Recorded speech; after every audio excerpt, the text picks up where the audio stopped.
Suite à l'attentat de Garissa qui a fait 148 victimes, le Kenya continue de panser ses plaies. Une cérémonie de collecte de sang a été organisée pour aider les victimes de l'attaque.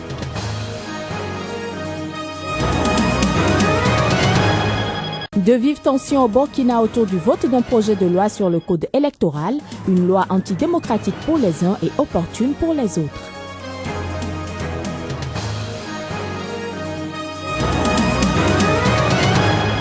À Kinshasa, en République démocratique du Congo, une large campagne de sensibilisation contre le silence des femmes victimes de violences sexuelles est lancée, une initiative de l'organisation non gouvernementale l'ISADEL.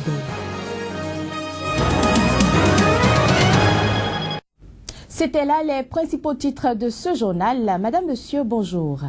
Nous ouvrons cette édition par le Kenya où la population continue de panser ses plaies suite à l'attaque de l'université de Garissa qui a fait 148 victimes.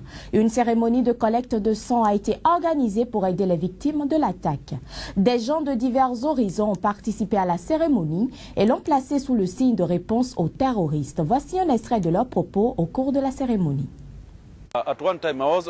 J'étais sur le terrain à Garissa à un moment donné. Nous avons dû organiser 80 transfusions en l'espace de 2 heures. Ça veut dire qu'on a dû acheminer le sang par voie aérienne depuis Nairobi. Nous avons fait venir 100 poches de sang. Je pense que c'est le meilleur moyen pour moi de venir en assistance aux miens. C'est mon pays et j'aime mon pays. C'était très douloureux pour moi de réaliser ce qui s'était passé.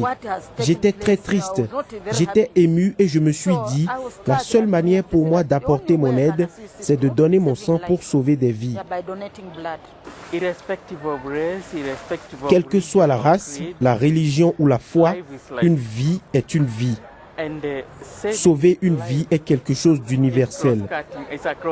Si un malheur arrive à quelqu'un aujourd'hui, cela peut tomber sur moi demain. Journée décisive demain pour la transition. Le vote d'un projet de loi sur le code électoral pourrait clarifier le jeu politique dans la perspective des prochaines élections. Des dispositions dans ce projet de loi pourraient empêcher des militaires et anciens collaborateurs de Blaise Compaoré de se présenter aux futures consultations électorales. Les explications avec notre correspondant à Ouagadougou, Claude Ramba. Par tous les moyens légaux, le CDP, le Congrès pour la démocratie et le progrès, va s'opposer à l'adoption du projet de loi portant modification du code électoral. Pour le directoire du parti, le projet de loi soumis par le gouvernement est contraire à la lettre et à l'esprit de la transition. Nous poursuivrons sans relâche l'approbation de ce texte parce qu'il n'est pas normal, légalement, après moi qu'on dit, qu'on veuille restaurer la démocratie au Burkina et que cela commence par de l'exclusion.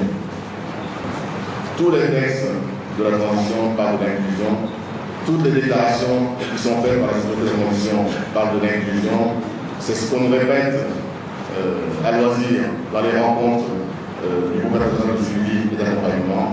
Et il y a une contradiction flagrante entre l'inclusion et l'exclusion. Le projet de loi sur le code électoral concerne les articles 135, 166 et 242 du code électoral. Pour Léonce Koné, président du directoire du CDP, les amendements apportés en accord avec le gouvernement de transition visent à écarter des élections tous les conseillers municipaux de l'ex-majorité, les anciens membres du gouvernement déchu, ainsi que tous les Burkinabés qui ont soutenu le projet de modification de l'article 37. Le CDP et ses alliés, siégeant au Conseil national de la transition, vont voter contre cette loi et si elle venait à passer, le CDP va maintenir la pression à tous les niveaux, même international, pour empêcher l'application de cette loi au Burkina Faso.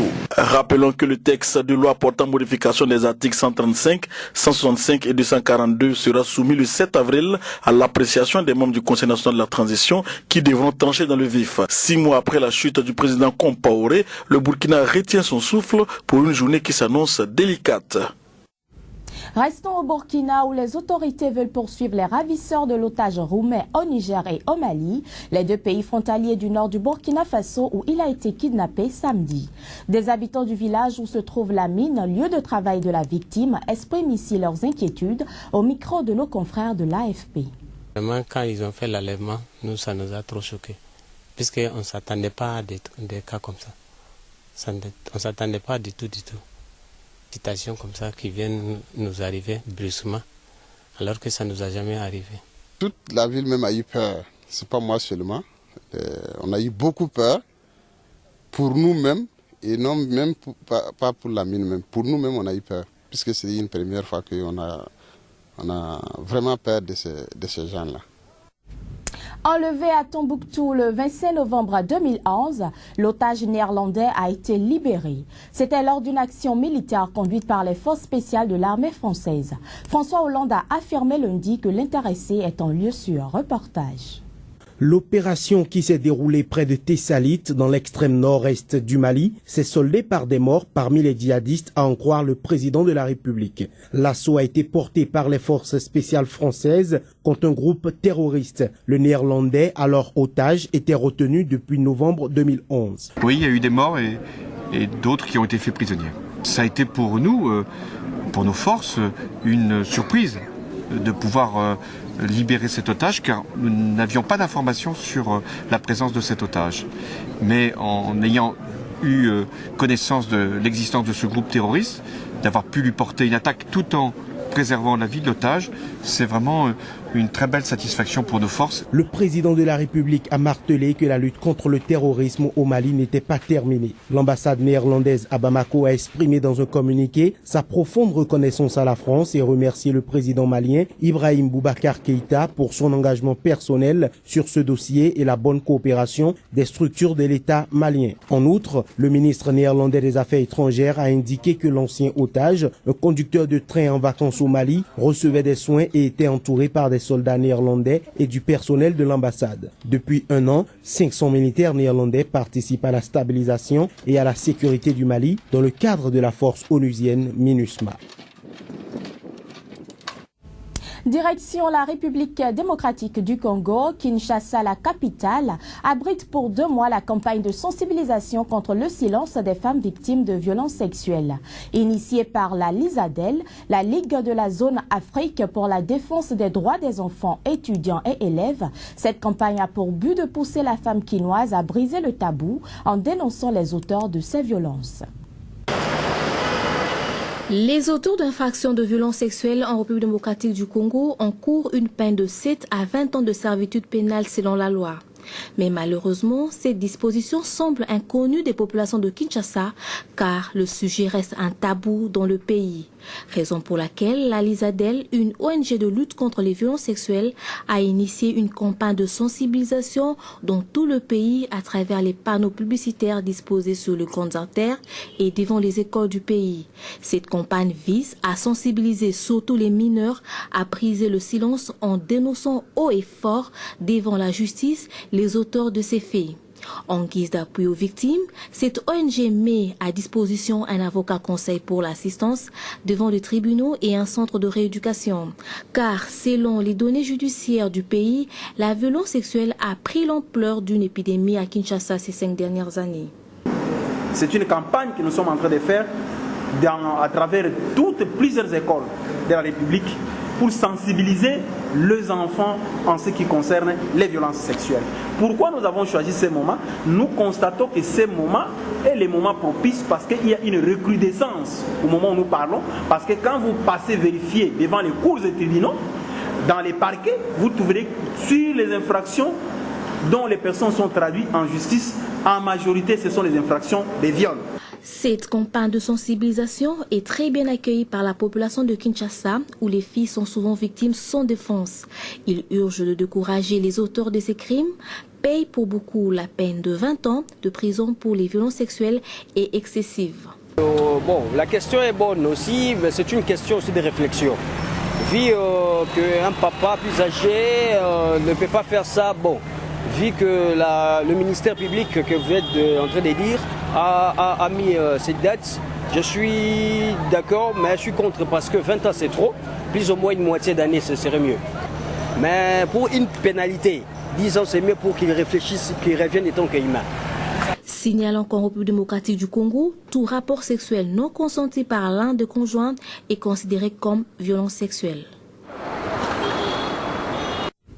Le procès en Tunisie de 77 personnes, pour la plupart en fuite, a été reporté au 18 mai prochain. Ces personnes sont poursuivies pour leur implication présumée dans une attaque djihadiste sanglante contre l'armée.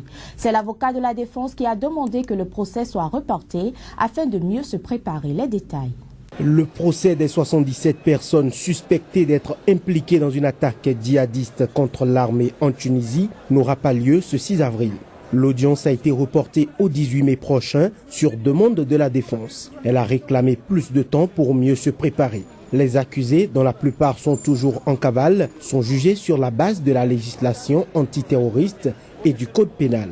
Ils risquent la peine capitale, même si celle-ci n'est plus appliquée en Tunisie. Pour la défense, les rares accusés à comparaître ne sont que des complices de faible importance qui ne réalisaient pas être en lien avec un groupe armé responsable de dizaines de morts dans les rangs de l'armée et de la police depuis décembre 2012. Les détenus ne sont pas des dirigeants ou des personnes célèbres dont le nom figure dans le dossier. Les détenus sont quasi inconnus. Ils ont été piégés et ne réalisaient pas l'ampleur de l'opération et l'ampleur du crime.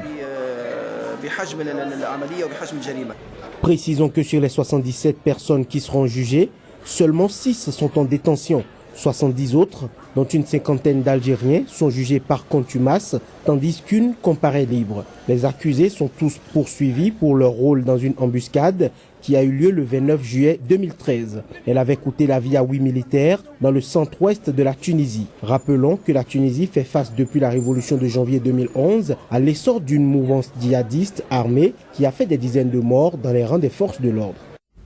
La construction du barrage sur le Nil continue à l'abri des tensions suite à un récent accord signé avec l'Égypte et le Soudan.